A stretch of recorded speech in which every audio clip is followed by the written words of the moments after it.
नमस्कार। हम आज सिक्स स्टोरी के साथ टिंकू उस्ताद की सिक्स स्टोरी के साथ फिर से पधारे हैं।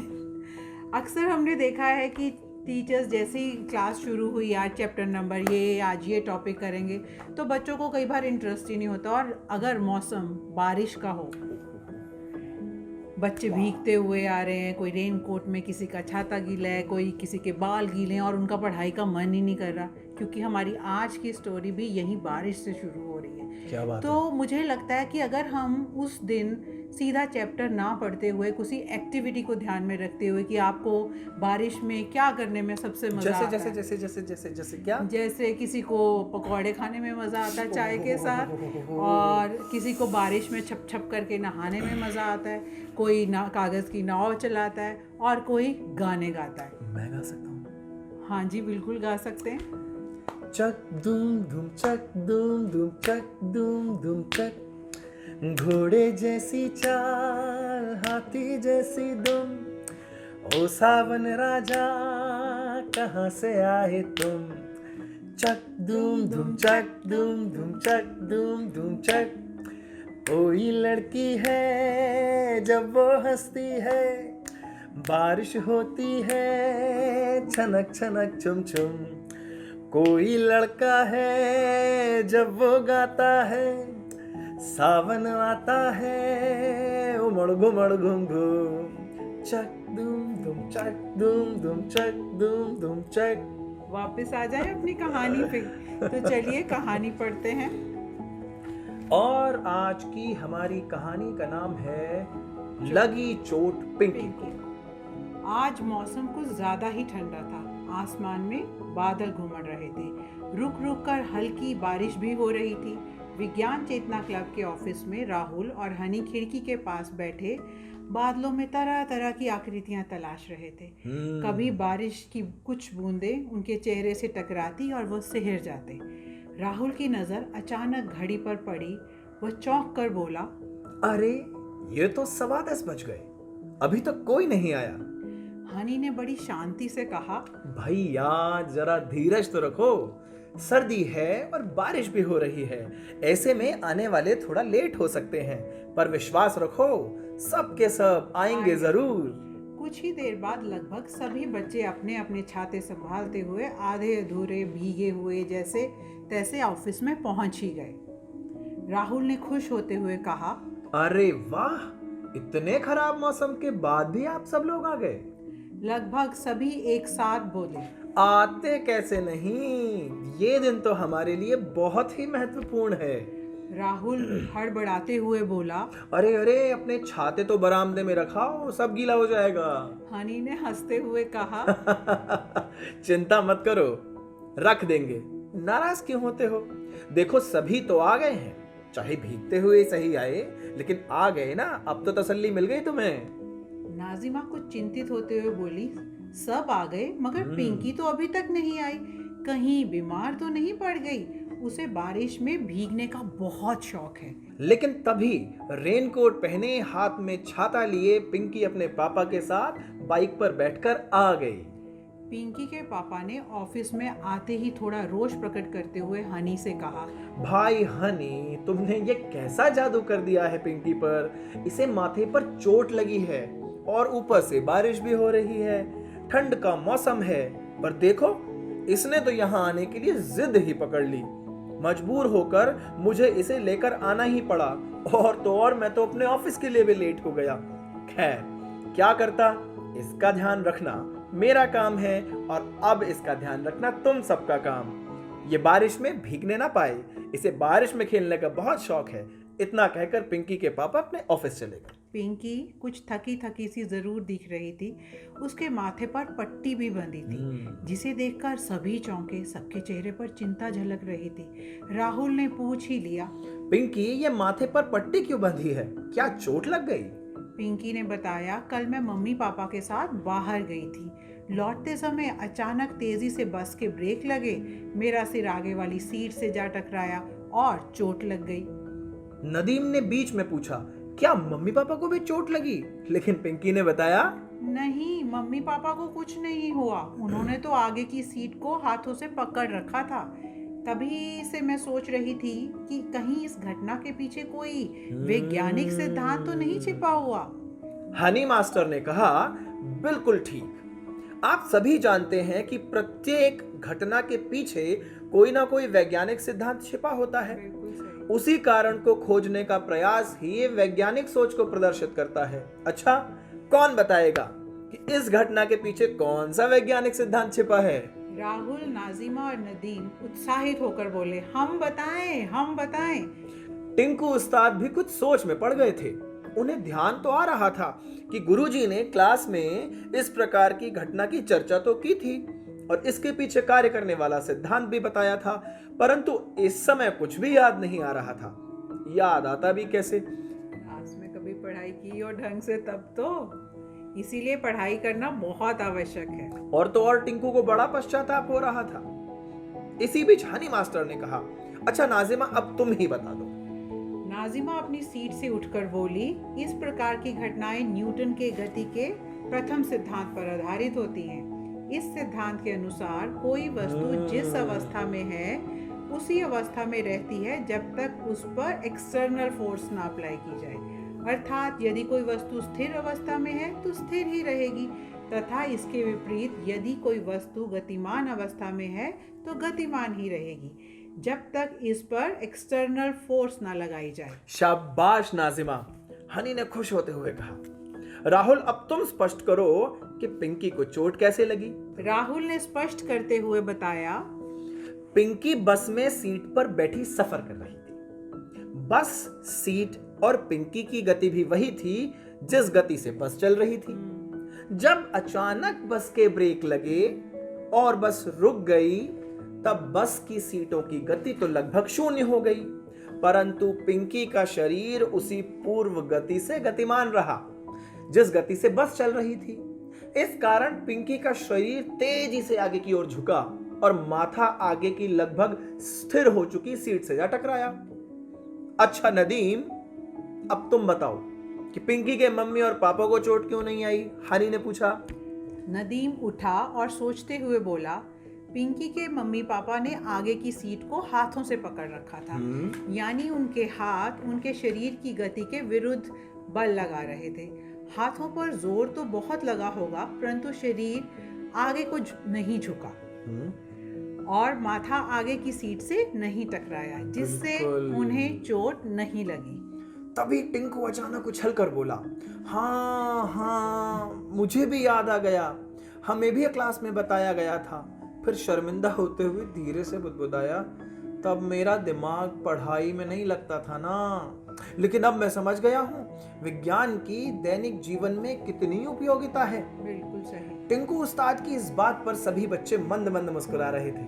किसी ने कोई टिप्पणी नहीं की, क्योंकि वह खुद ही शर्मिंदा हो रहा था और उसे एहसास था अपनी की गई गलतियों का, और साथ ही साथ वो सुधरना चाहता था। हनी मास्टर अपनी सीट पर खड़े हुए और गंभीरता से कहना शुरू किया, साथियों, आज हमने न्यूटन के गति के प्रथम सिद्धांत पर चर्चा की, जिसे आपने समझ भी लिया। अब मैं आपसे एक विशेष दिन के बारे में चर्चा करना चाहता हूं, और वो दिन है राष्ट्रीय विज्ञान दिवस। राष्ट्रीय विज्ञान दिवस प्रत्येक वर्ष 28 फरवरी को पूरे देश में मनाया जाता है।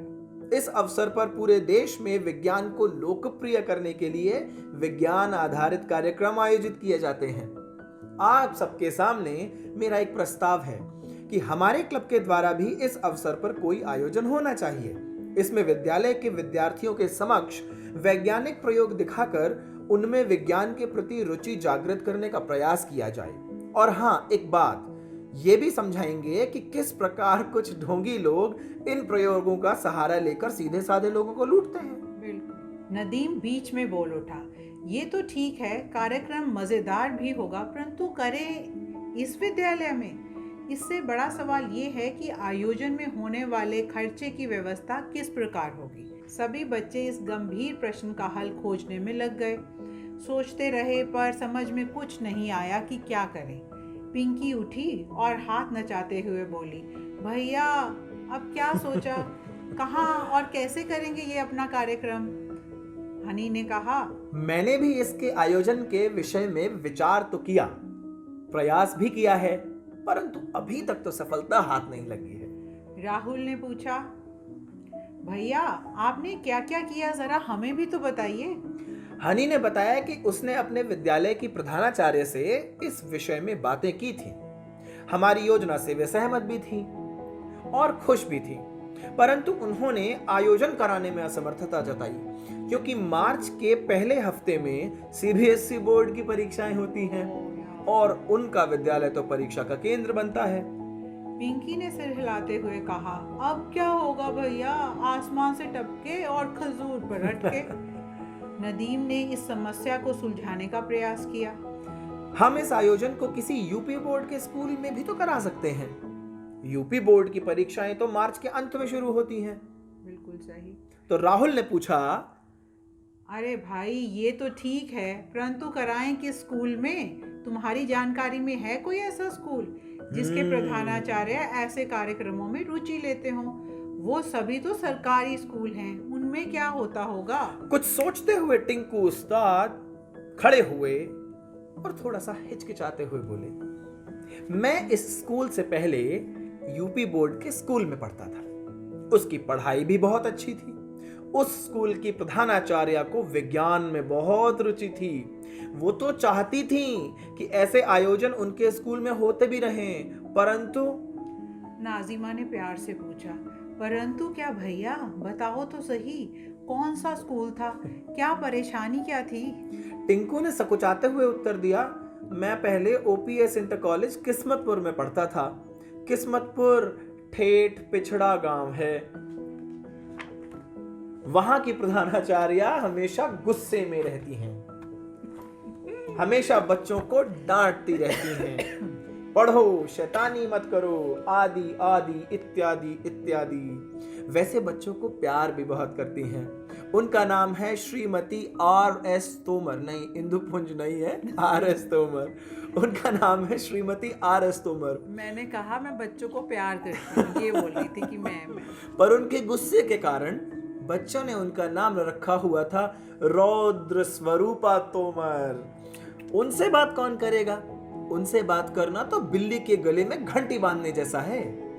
हनी मास्टर ने भी लगभग उछलते हुए कहा, अरे ये बात पहले मेरे दिमाग में क्यों नहीं आई? उस स्कूल की तारीफ तो मैंने भी बहुत सुनी है। टिंकू उस्ताद, राहुल और नदीम, हम चारों कल ओपीएस इंटर कॉलेज में चलते हैं और देखते हैं क्या होता है। अगले दिन चारों बच्चे अपने स्कूल की ड्रेस में ओपीएस इंटर कॉलेज में पहुंचे। विद्यालय के अंदर एक बड़ा लॉन था, बीच में घास, चारों ओर फूल से लदे पेड़, सुगंधित वातावरण और चारों ओर हरियाली ही हरियाली थी। विद्यालय में बिल्कुल शांति थी। सभी बच्चे अपनी अपनी कक्षाओं में पढ़ रहे थे। चपरासी से मालूम करने पर पता चला कि प्रधानाचार्य जी तो राउंड पर गई हैं। सभी बच्चे ऑफिस के बाहर पड़ी बेंच पर बैठ गए और इंतजार करने लगे। थोड़ी ही देर बाद दूर से प्रधानाचार्य जी आती हुई दिखाई दी। उनके चेहरे पर गंभीर गहनता छाई हुई थी और शायद गुस्सा भी झलक रहा था। उन्हें देखकर सभी बच्चे सहम से गए। जैसे ही वो पास आईं, सभी ने बड़े आदर से उनका अभिवादन किया। अरे ये क्या? प्रधानाचार्य जी के चेहरे से अचानक गंभीरता का आवरण हट गया और चेहरे पर मोहक मुस्कान छा गई। प्रधानाचार्य जी ने बड़े प्यार से कहा, बच्चों, आज हमारे स्कूल में आप लोगों का आना कैसे हुआ? अरे टिंकू उस्ताद, तुम भी हो? कैसे हो? क्या हाल है तुम्हारे और तुम्हारी शरारतों के? अच्छा अंदर आओ, कहते हुए वे अपने ऑफिस में ले गई।